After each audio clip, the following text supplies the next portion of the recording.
WNST, Towson, Baltimore, and Baltimore Positive. We are positively into March Madness around here. We've got bracketology everywhere. We're 2 weeks out on opening day. We've got green beer. I've got Maryland crab cake dates coming, courtesy of the Maryland Lottery and our friends at Window Nation.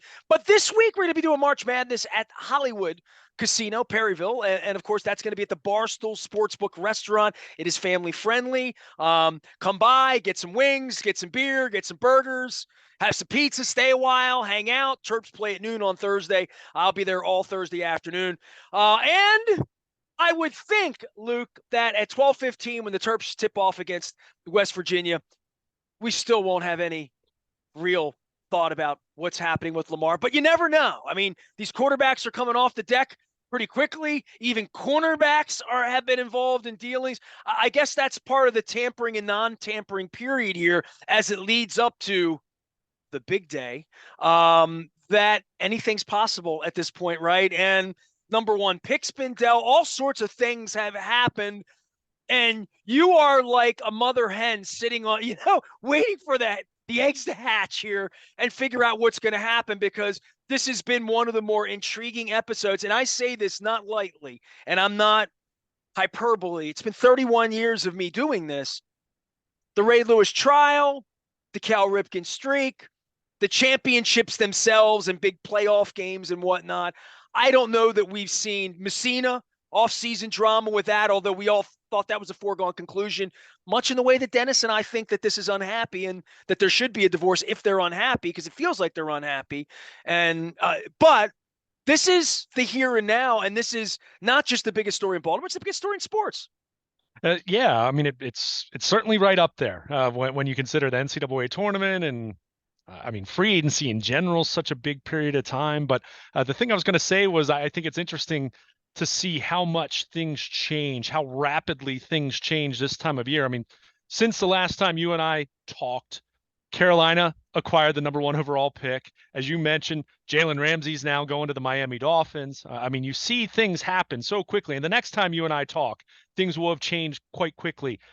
But I'm not so confident that that's going to be the case with Lamar Jackson and where this story stands. And it's really one of those situations. And dude, when you're more complicated than Jalen Ramsey, you're complicated, dog. I mean, there's so much to this that I just don't know. And it's weird. And things are so quiet. And we've talked about that for 2 years now. Does he want to play for the Indianapolis Colts or the Washington, whatever the third name? You know what I mean? Does he just want to get paid, run around in an NFL jersey and be the savior? While it really is. I don't know. Some of these places I'm like, okay, for him, God bless him, he needs to get paid. But I don't know. I don't envision him just going somewhere and winning. And you and I have a big difference. I think we have a difference of opinion about how quickly your program changes when you give him the money, give away a couple draft picks. And then, I mean, I see Atlanta with this $60 million gaudy cap availability number. When that evaporates and you got to go win, and I think this is really complicated. As we've said before. I think it also changes when you don't have them, though. But I think what's becoming very clear in what is an anything but kind of situation is I think it's becoming apparent that this doesn't feel like it's going to be a case where there's 6 teams going after him.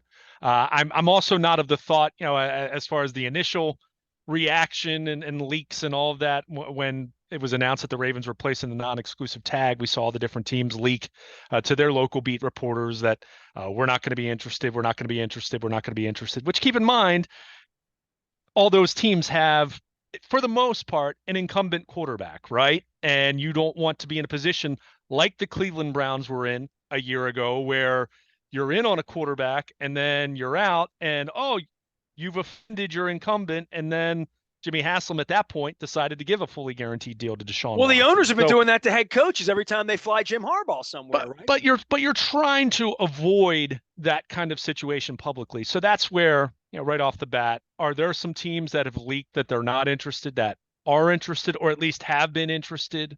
And, go back to the combine and information gathering and all that goes on there.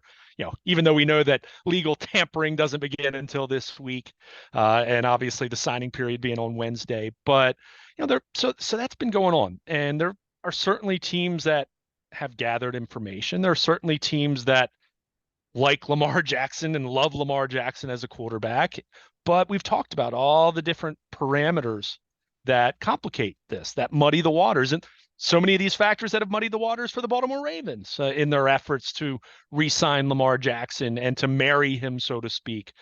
So from that standpoint, you understand that there are going to be some teams that just say, no, we're not doing it. And some of it's as simple as we think the Ravens will match what the best deal that we can offer because they're not going to really let them go for just 2 first-round picks. At least that's the thinking that these teams will have. So, but you just go down the list of teams and you can start to eliminate some teams at the very least, right? New Orleans has signed Derek Carr. Carolina did not trade up to the number 1 overall pick to sign Lamar Jackson, right? So, you just go down the list and you kind of say, okay, who needs a quarterback? Where are their draft picks? And where is their cap space? Because whether you're of the mind that, like you, where you're more inclined to think that the Ravens are a little more eager to move on from Lamar Jackson than I think, I'm not at all convinced that they're looking to trade him at this point in time, because I think the non-exclusive tag is evidence that would support the contrary. But I don't know that for certain, and we don't know how much interest is going to be there. But you look at the teams that have the cap space to do a fully guaranteed deal, to do a deal that has a first-year number that's going to make it very difficult for the Ravens to match, and you kind of come back to Falcons. I mean, the Raiders have cap space, but hell, the argument in Las Vegas has been that they're so cash poor that to even fire a coach. So how's that going to translate to putting money in escrow to sign Lamar Jackson? So, you just kind of go down the list of teams and, you mentioned the Commanders. Maybe they can get the point. guys to put the ice cream together to bring Lamar out to Vegas. You know what I'm saying? Like, yeah. I think fans out on Twitter, this has all been easy peasy. And I think from the beginning, we all said it wasn't going to be easy. The one thing that I think the internet did was, and this is where you and I get sideways, but what is his real value? And Carolina said, we're smart guys here. We'll go get our own quarterback. We'll give a draft away. But when we get our quarterback, we're going to have him under our control for 5 years and not at $50 million and running into linebackers 5, 6, 7, 8 years into his career, and 29 and 30 and guaranteeing that money. I think a lot of other teams legitimately, not collusion, although believe me, I have no thoughts about the integrity of these men in any way, that they wouldn't collude, especially over the Players Association, which is still, as I said, it's the original sin. It's Adam and Eve. It's like they're going to hate it. It's from the beginning. And that is the war, is suppressing salaries. That's their business. That's what they do. And for me with Lamar, paying him all the money, guaranteeing him all the money, not really being guaranteed you're going to have a quarterback in January from a wear and tear standpoint, psychologically, just looking at a guy that runs 200 times a year and thinking about where that's going to be and giving a draft away. Teams are saying, do I have another option? Is he the only option? And if he's the only option and that's where I have to go with guaranteed money and giving things away, do we have another option? Is there let's sign Derek Carr before we go giving drafts away and all this guaranteed money. Let's go do something else. And I think a lot of people really believe, like, if Peyton Manning were available in his prime, or name any Hall of Fame quarterback or any game change, Joe Burrow, name any of these guys, Mahomes, that if these guys were available, everybody would want him. Not everybody wanted Deshaun Watson last year. It just felt that way, I guess, for a couple of minutes. But the feeling was everybody would want, who without a quarterback wouldn't want Lamar Jackson. And we all say that. And now that the rubber meets the road and the money and the picks and the ownership, general manager, coach to say, and the style being different just in general, you'd have to change some things. For in most programs, you bring Lamar Jackson and just about how you would want to tactically go at things with him, that teams are just saying, I have another way to do this. I don't know if the Ravens have another way to do this. The other way to do it is trade and get the 7th pick in the draft, take the 4th best quarter. I don't know. It feels like the quarterbacks are going to go 1, 2, right off the top. So if you're not at the top, you're probably not going to get a quarterback. I think, right? We all think that, right? Yeah, well, and that's where I keep coming back to, and you and I've talked about this for weeks and weeks, and you've been more on the of the opinion that this was going towards a divorce, and I'm not going to say that it's going towards a long-term deal, but because of what you just posed is where I'm reluctant to say, so what are the Ravens going to do here? Okay, you can figure out a deal, or maybe there is a team that signs them to an offer sheet. Where do you go from there? Going back to what Well, you they're just said. willing to pay him $50 million a year to be Sure, their quarterback, right? Or at least sure. they were at one point. Maybe they're just sort of like, something happened, and we talk about these calluses. That's Dennis's word. God bless him. Or the bruised feelings, whatever you would say. Something. Come on, man. You're a reporter. It doesn't smell. Nothing is smelled right out there in December. You sat at these press conferences seeing this coach that was a little beleaguered and bewildered and frustrated, and the organization and all of the text and my injury was worse. Like all of that. I don't know whether they're still like, we're in on Lamar for 3 more years and $1.50. We always were. And we're going to guarantee it at 120 in case he breaks his leg. And then we're just going to be out. The insurance would be another 20, 25, 30 million toward a year he can't play, not 150 million toward 3 years he can't play. Yeah, I mean, I just think where do the Ravens go from here? I mean, I think everything is setting up, and again, this can change very quickly, and you and I could be talking 2 days from now, and a team has already signed them to an offer sheet, and we're talking in much different terms as far as what that offer is. Are the Ravens going to match it? What's that going to look like? It only takes one, as we pointed out, right? One Exactly. team over cashed that can really pay him a lot early in the thing, and the Ravens could, at that point, PR wise, push in and say, hey man, we couldn't match that. We weren't comfortable with that deal. And I think in the end, if that happens, the Ravens just leak out to their people, he wasn't really happy here. So he wasn't happy here. Do you understand that? That's like in a marriage. If people get divorced, they weren't happy. Okay, that's all I need to know. I don't need to know anymore. They weren't happy. And I think there's a point for the Ravens that if they want to get rid of him, and you're like, why would they want to get rid of him? Like, because they don't want to give him $225 million, and maybe they just don't want him to be their quarterback anymore. Maybe they're just they've strategized this out 100 ways, Luke. They have a plan for everything, but I don't think they're desperate to keep Lamar. And if they haven't given any signal that they are, and I think this is their chance to say no one's going to pay more than us if they really want to keep him. And I just will be so shocked if this can be happy again, and we can all come back together and wear our eights and serve ice cream. And like, I that would shock me. That's all I'm saying. Okay. On behalf of the kid and the franchise, it would shock me. And this is the witching hour of, to your point, what if nobody comes forward for all the reasons we said, all legitimate, and the Ravens have to figure this out? Does that mean they get a better deal on Lamar? He's not going to play for $32 million, right?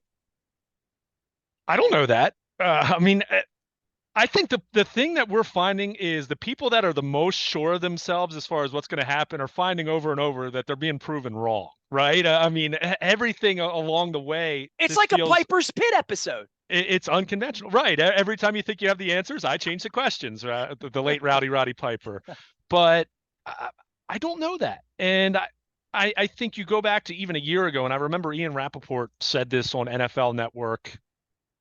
This is probably.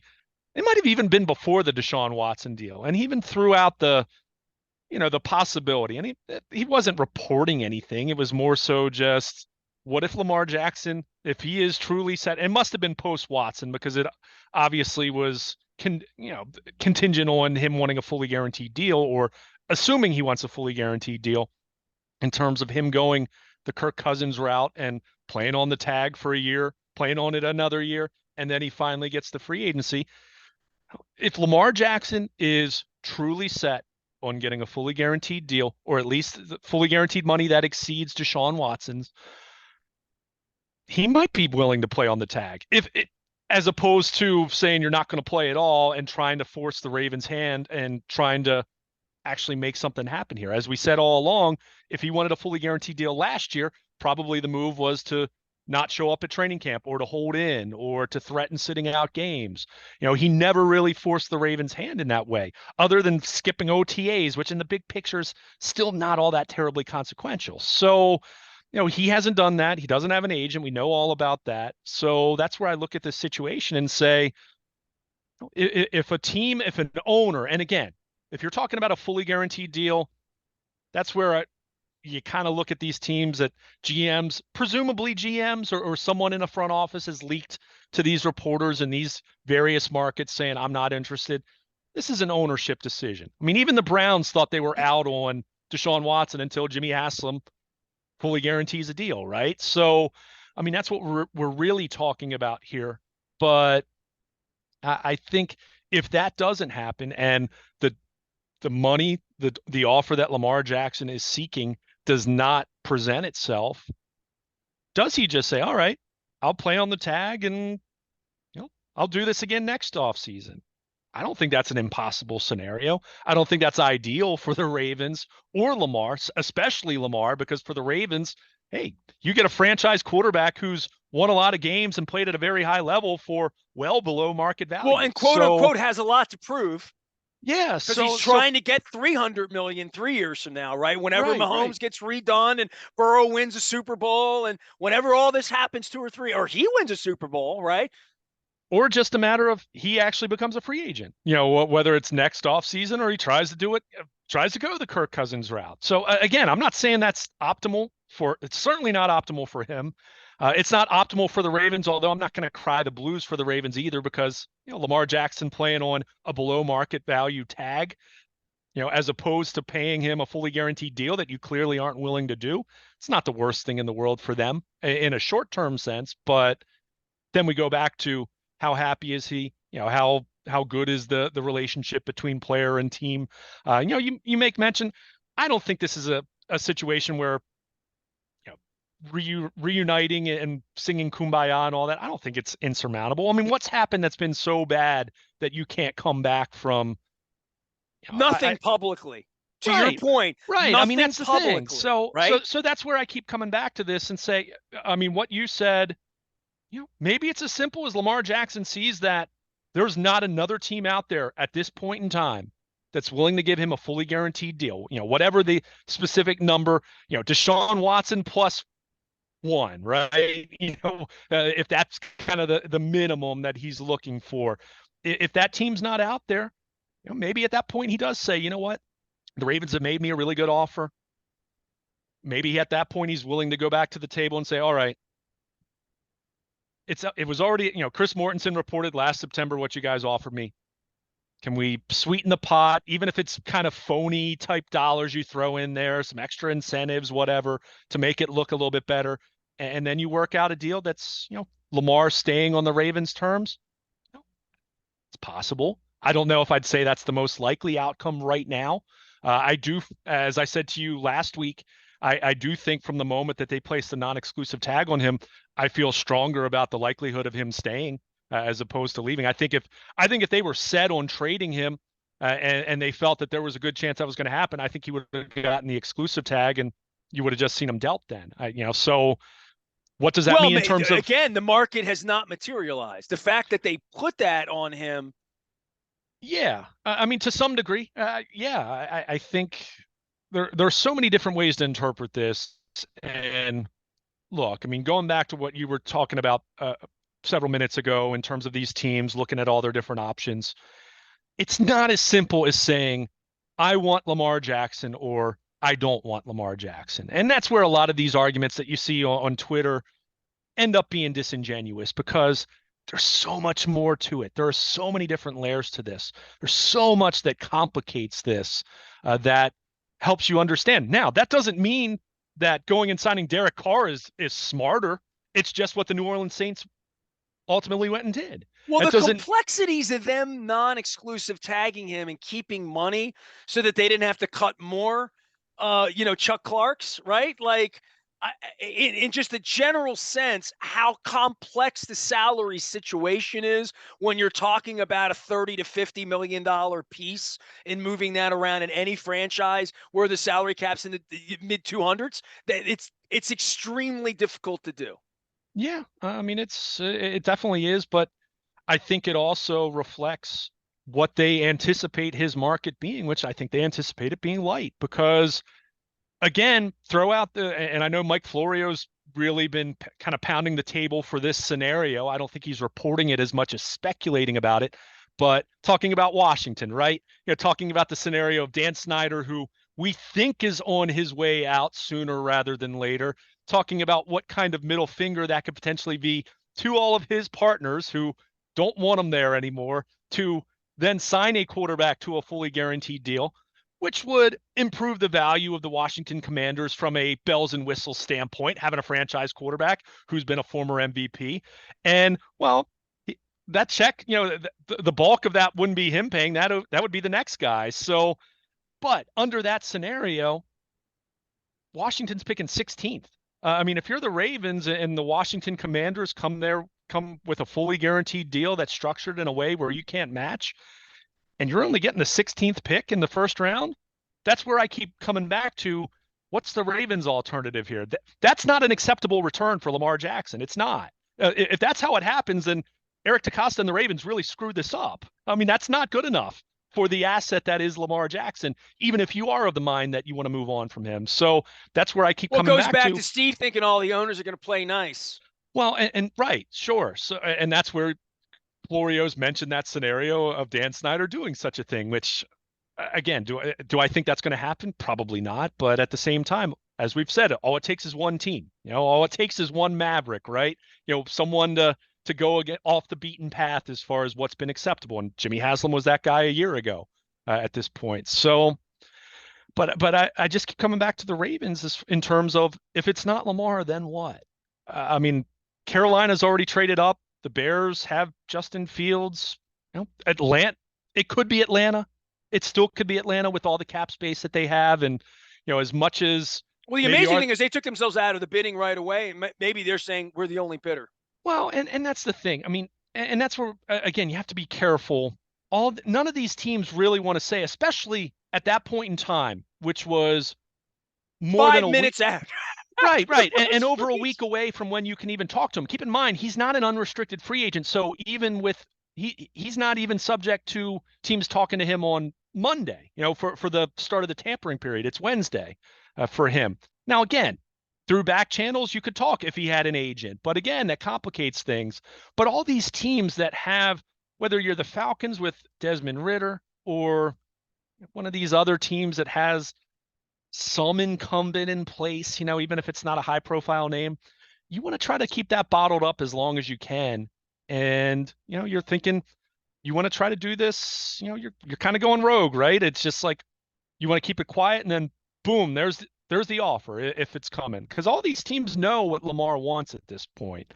I think it's obvious. So the teams that kind of took themselves out of the running, then they're out of it. But teams that might be considering it or might be prepared to make that fully guaranteed offer or whatever that lucrative number might be, then they're trying to keep it as quiet as they can. And again, at that point, it was more than a week away from when the start of the new league year starts. We'll see how it plays out. I mean, it's complicated. We've said that over and over, and that sounds like a cop out, but it is, and that's why we're still, on the eve of the new league year actually starting, where teams can sign him to an offer sheet, and it's still. How did teams get in touch with him? That's where I'm. Right. I mean, that's part of it.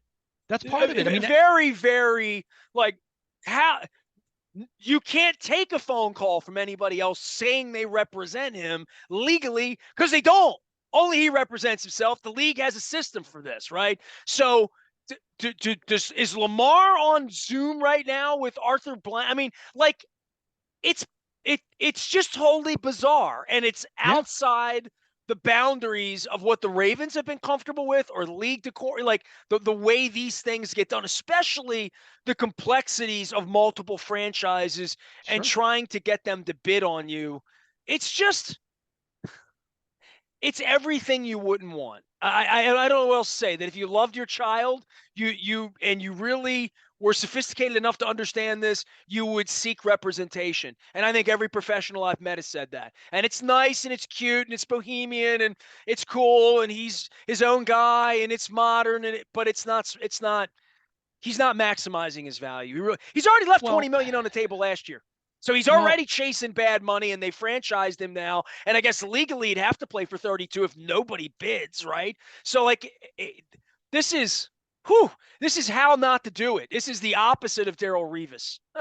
well, I think what's so fascinating about this, Nestor, is if he wanted a conventional, and when I say conventional, meaning a non-Deshaun Watson deal, right? And inherently that's what we come back to. The Ravens view that as an outlier. As an outlier, he views it as, hey, I'm better than Deshaun Watson. And I've said on a very simplistic level, both sides are coming from a fair point of argument, right? I mean, we can at least make that argument. I mean, Andrew Brandt has spoken up in support of Lamar Jackson, and he kind of understands how this stuff works way better than you or me. But to go about getting that fully guaranteed deal without an agent, without a game plan other than just that's my number and I'm not signing or really negotiating until you come there. And that's kind of where this thing has been from that standpoint.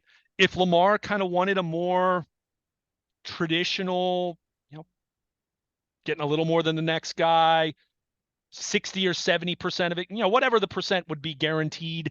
If he wanted that, then this deal would have been done already because, I think you look at the Ravens deal, you can say, all right, it wasn't Deshaun Watson money. It's not the fully guaranteed Deshaun Watson deal, but beyond that, if you're viewing that as an outlier, it's not as though the Ravens have made an offer that's extraordinarily below the rest of market value or anything like that. So, but that's the thing. Lamar identified, from last March on that he wanted what Deshaun Watson got or a dollar more or however many dollars more, but having a strategy to play hardball to go and get it, it hasn't been there. Again, his plan in terms of anything he's done tactically from a negotiating standpoint has been he skipped voluntary OTAs, which again at the time, yeah, it made some, it's made some buzz, but is that all that consequential in the big picture sense? No, not really. As we said at the time, that was a symptom maybe of it not being a kumbaya negotiation as people were, fans were hoping it was. Well, it didn't But stop him from winning games in September and right, October. exactly. And that was the thing. It was more a symptom of, okay, maybe all isn't well here in the way that fans wanted to say that this wasn't. And I'm not beating up fans. I'm saying they're hoping that this was As a a reporter, I knew all wasn't well because I had right, inside sources exactly. that told me things weren't well. Exactly. And that was in May. But again, that wasn't the power play move that's going to get you that fully guaranteed deal, right? Clearly, because it didn't happen. So from that I think it standpoint, if was you wanted offensive to the something team, that's and it was the exact opposite of what he was trying to do, was saying, let me show you how much value I have by not being here. I think well, Steve Bisciotti and these egotistical, wealthy men push back upon that. I don't think that. I know that. And I think that that has been the last 6 months of the power play of, oh, you're going to hold out. Oh, you're not going to show up and say, oh, you're really injured. Oh, you're going to put out your own press release. Well, then you're not going to be our quarterback. And I would think that that's the way they would play this with anyone else. Or they're going to give Lamar special treatment because he's the quarterback and he's special and he is special. He's one of one. He's all that in a bag of donuts. Let's see what the open market gives you now. So it was very humbling for Ray Lewis, right? It was very profitable for Deshaun Watson, although he never really hit the open yeah. market. But right now, the way Lamar has gone about this without an agent, with all of this, it doesn't appear to have benefited him. Dude, a week from now, if he's got 219 million of guaranteed money One from the team, Atlanta right? Falcons, Yeah. right? And they load this thing up and they play coy and they're like, oh my God, he's all that in a bag of he's everything we've ever wanted for our organization. Lamar, here's the 8, put it on. Maybe they feel that way. If they have, they've played a good bluffing game, which is what all this is about, right? Like that piece I shared out on Yahoo last week that Charles Robinson was so good. It started with just the quote: "All these guys are liars." It's a con man's game right now. Yeah, it is. And that's why, again, I didn't put too much stock into the initial reports of teams saying they're not expecting to be in on Lamar Jackson. And we know some weren't. I mean, the Carolina Panthers acquired the first overall pick. They're clearly not in on Lamar Jackson anymore, right? If they ever were, if there was ever a thought that they were going to. So, it's complicated. And again, that sounds like such a cop out because we've been saying that for the better part of 2 years. Well, we do it on a But cocktail I mean, that's napkin. They where it got to is at go this do it for point. And real, and it's different for real. well, and that's the thing. And everything we've laid out, from not having an agent to what the price is to what the draft capital is that you have to give up, all of that, it still comes back to, for these other teams to say, are we going to expend the effort to negotiate and try to get an offer sheet done and go down the road, go down the road with this scenario, and we not know if the Ravens are just going to match it. I mean, that's another layer to this. That's why you see so few restricted free agents signed to an offer sheet by another team, because more often than not, when it happens, it ends up getting matched. Now, there are certainly scenarios where it that doesn't happen, and you'll see a restricted free agent change teams, but that's opportunity cost, right? If you're going to negotiate with Lamar Jackson and sign to an offer sheet, and then that's going to count against your cap for up to 5 days until the Ravens say yay or nay on matching that, that could be a lot of missed opportunities if the Ravens ultimately match it, and then you're left with nothing, and other than saying, well, we tried to get Lamar Jackson. So, and that's even on the scenario, that's on the side of, you're able to negotiate with Lamar, and you talk and you have good dialogue and all that. That's still the Ravens being involved there. And that's still where I come back to, what's the Ravens play here if Lamar Jackson's not their quarterback in 2023? And it's where I still struggle with this. Okay, Atlanta, it's a number 8 pick, but as I mentioned, humor me with the Washington Commanders scenario. They're picking 16th. You're probably not getting your franchise quarterback of the future with that pick. So what are you doing then? You're going to go sign Baker Mayfield for a year? I mean, really? That's going to be your play? So that's where I keep coming back to. I'm more convinced than I was 2 or 3 weeks ago that Lamar is going to be their quarterback in 2023. I don't know if that's going to be on a compromise of a long-term deal, or is that going to be, he tries to wait this thing out, and he tries to wait this thing out, he tries to wait it out some more, and then we're talking about him playing on the tag in the same way we talked about him playing on his 5th-year option. I think that's absolutely a scenario that could be what happens. It's not ideal. Certainly, I mean, it's far from ideal for him, because he's playing below market, missing out on more money, taking on more risk, potential of, a so-so season, especially if he holds out, misses training camp, whatever.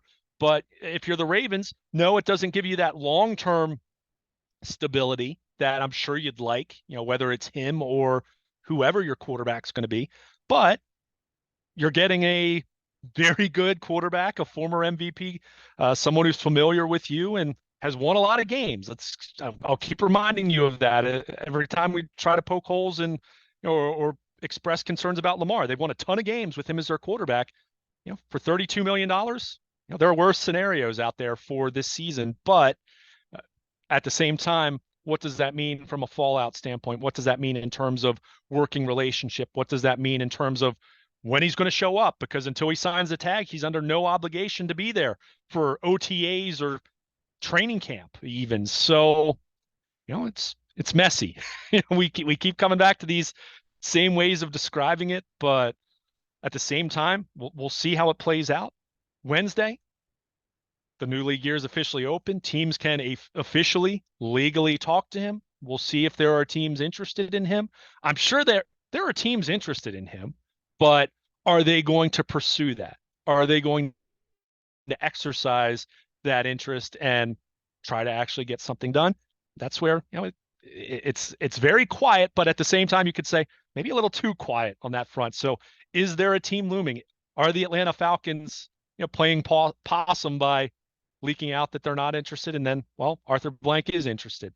We'll see. So at at the very least, it's going to be, it's going to be fascinating to see how this plays out. And in the meantime, and we haven't even talked about this, the Ravens, you'd like to be able to make some moves, but at the same time, they're right up against the cap. They've already worked out a trade to the Jets for Chuck Clark. I think all along we expected he wasn't going to be back based on what they did last year at the safety position. They've redone some deals, with Gus Edwards and Michael Pierce, and there's more of that they can do.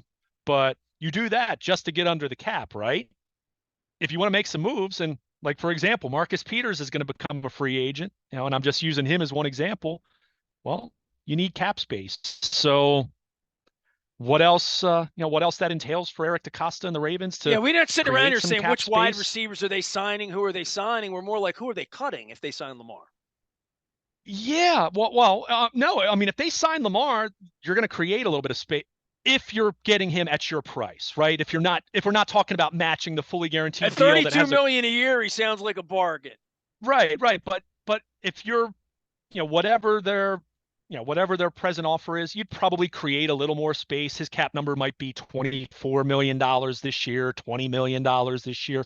Then you would create some space. But if you are in the scenario where you're bracing for him to sign an offer sheet, you want as much cap space as possible because you'd like to have the option at least, right, to match. Even if he signs an offer sheet that's not maybe the full guarantee, maybe he gets a ton of guaranteed money, but it's for a 7-year deal, but it's not fully guaranteed. You want to keep yourself in position that you can make a decision, right? You don't want to be in a position where you can't match an offer whatsoever. It really muddies the waters and just makes it feel so complicated in terms of what exactly they're going to try to get done this week, other than just trying to have it as much cap space as they can have. So it's very strange. And you said it at the beginning of our conversation, and I wholeheartedly agree. Beyond talking about Ray Lewis in the off field, Ray Rice, Jamal Lewis, those scenarios, from a business standpoint, from a contract standpoint, this is unlike anything the Ravens have ever encountered. I mean, Ray Lewis in 09, he was a seasoned vet at that point. He was, his best days were behind him at that point. It's not the case with Lamar Jackson at age 26. So buckle up, because it could be a very, very interesting week, or it could be a whole lot of waiting around and still talking the same old talking points. I got brackets. I'm headed to Hollywood Casino in the Barstool Sports book and the restaurant. Bring the kids up, bring the family up, giving away some Purple Rain 1s and 2s. Just come on up, say hello on Thursday for the Terps game. I have Maryland Lottery Scratch Offs. We'll be giving these away on the Maryland Crab Cake Tour. Our friends at Window Nation as well. 866-90-NATION. You buy 2, you get 2 free. 24 months financing free during the month of March. Make sure you're taking advantage of that. I'm taking advantage of crab cakes, springtime, Springsteen, getting him healthy, getting my brackets healthy, getting the Orioles healthy, and certainly Lamar. I am Nestor. We are WNST, AM 1570. Towson, Baltimore. We never stop talking Lamar Jackson.